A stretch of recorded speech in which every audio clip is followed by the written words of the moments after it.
नमस्कार मित्रांनो, स्वागत आहे तुमचे आपल्या एस जी क्विज मराठी या यूट्यूब चॅनलवर. आजच्या व्हिडिओचा विषय आहे सर्व स्पर्धा परीक्षांसाठी उपयुक्त असे मराठी व्याकरण भाग 1. चला तर मग सुरू करूया. प्रश्न पहिला, अ हा स्वर कोणत्या प्रकारचा आहे?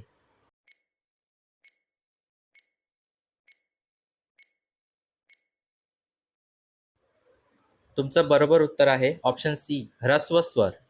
ज्या स्वरांचा उच्चार आखूड होतो त्यांना ह्रस्व स्वर असे म्हणतात, जसे की अ, ई, उ, रू, लू हे ह्रस्व स्वर आहेत. प्रश्न दुसरा, शब्दांच्या जाती एकूण किती आहेत?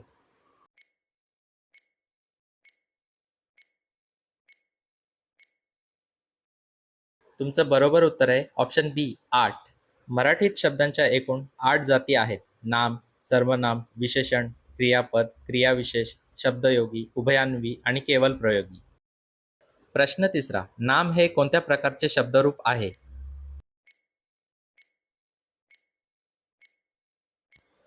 तुमचं बरोबर उत्तर आहे ऑप्शन ए, विकारी.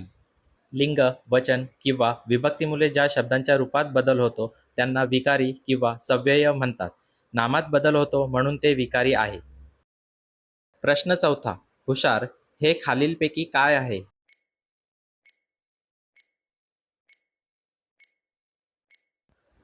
तुमचं बरोबर उत्तर आहे ऑप्शन सी, विशेषण. जो शब्द नामाबद्दल विशेष माहिती सांगतो त्याला विशेषण म्हणतात. उदाहरणार्थ, हुशार मुलगा. प्रश्न पाचवा, खालीलपैकी स्त्रीलिंगी शब्द ओळखा.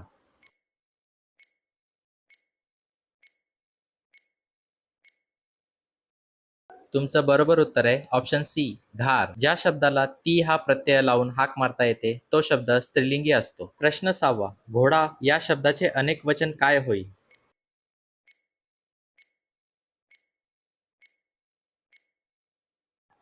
तुमचं बरोबर उत्तर आहे ऑप्शन सी, घोडे. आकारांत पुलिंगी नामाचे अनेक वचन एकारांत होते, जसे की घोडा, घोडे. प्रश्न सातवा, मी हे कोणत्या प्रकारचे सर्वनाम आहे?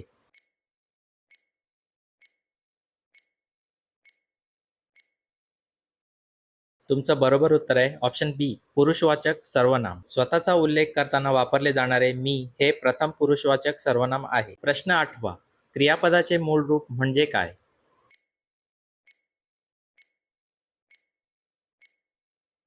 तुमचं योग्य उत्तर आहे ऑप्शन बी, धातू. क्रियापदातील प्रत्यय विरहित मूळ शब्दाला धातू म्हणतात. उदाहरणार्थ, खातो मधील खा हा धातू आहे. प्रश्न नववा, विद्युल्लता या शब्दाचा योग्य संधी विग्रह ओळखा.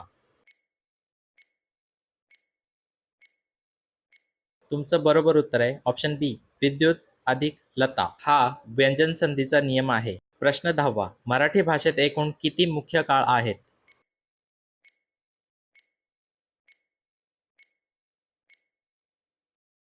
तुमचं बरोबर उत्तर आहे ऑप्शन बी, 3. वर्तमान काळ, भूतकाळ आणि भविष्यकाळ हे 3 मुख्य काळ आहेत. प्रश्न 11वा, पाणी या शब्दाचा समानार्थी शब्द कोणता?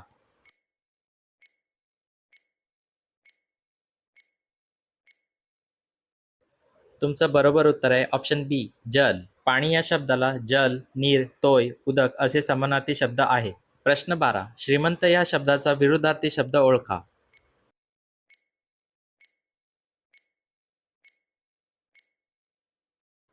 तुमचं बरोबर उत्तर आहे ऑप्शन ए, गरीब. श्रीमंत ज्याच्याकडे खूप संपत्ती आहे याच्या विरुद्ध गरीब हा शब्द येतो. प्रश्न 13वा, आईने मुलाला हसवले या वाक्यातील क्रियापदाचा प्रकार ओळखा.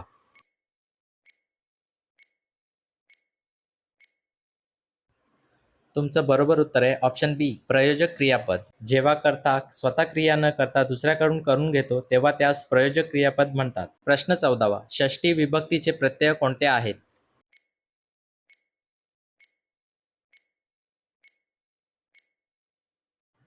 तुमचे बरोबर उत्तर आहे ऑप्शन सी, चा, ची, चे. मालकी किंवा संबंध दर्शवण्यासाठी षष्ठी विभक्ती वापरली जाते. त्याचे प्रत्यय चा, ची, चे, च्या आहेत. प्रश्न 15वा, यथाशक्ती हा शब्द कोणत्या समासाचे उदाहरण आहे?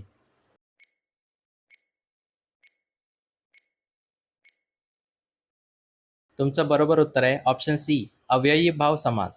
ज्या समासात पहिले पद मुख्य असते आणि तो शब्द क्रियाविशेषणासारखा वापरला जातो त्यास अव्ययी भाव म्हणतात. प्रश्न 16वा, ज्या प्रयोगात कर्ता प्रथमा विभक्तीत असतो त्याला काय म्हणतात?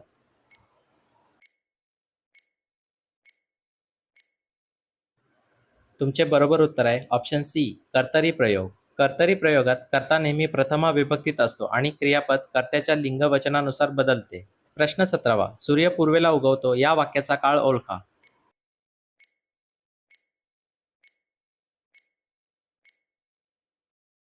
तुमचं योग्य उत्तर आहे ऑप्शन ए साधा वर्तमान काळ. नित्य, सत्य आणि साधी क्रिया दर्शवण्यासाठी साधा वर्तमान काळ वापरतात. प्रश्न 18वा. विदुषी हे कोणत्या शब्दाचे स्त्रीलिंगी रूप आहे?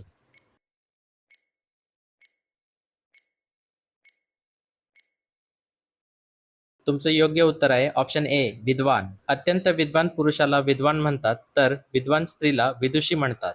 प्रश्न 19. तोंडात बोट घालणे या वाक्यप्रचाराचा अर्थ काय?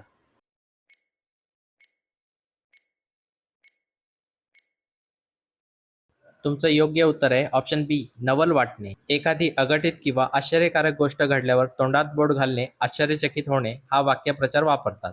प्रश्न 20. स्वरादी किती आहेत?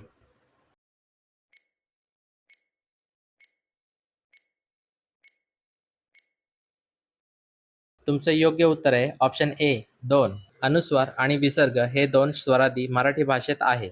प्रश्न 21. शाळा या शब्दाचे सामान्य रूप काय होईल?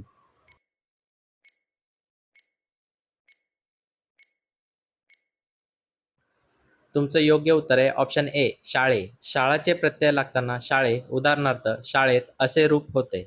प्रश्न 22. वा वा काय छान आहे या वाक्यातील अव्ययाचा प्रकार ओळखा.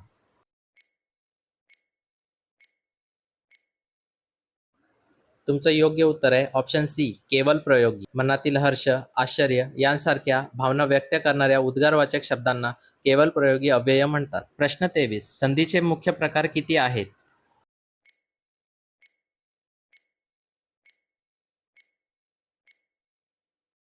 तुमचं योग्य उत्तर आहे ऑप्शन बी 3. स्वर संधी, व्यंजन संधी आणि विसर्ग संधी हे संधीचे 3 मुख्य प्रकार आहेत. प्रश्न 24. कवी या शब्दाचे अनेक वचन काय होईल?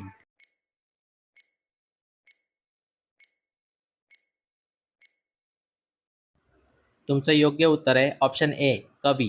काही इकारांत पुल्लिंगी नामाचे रूप अनेक वचनात बदलत नाही, जसे की एक कवी, अनेक कवी. प्रश्न 25. तू घरी जायचे होतेस हे कोणत्या प्रयोगाचे उदाहरण आहे?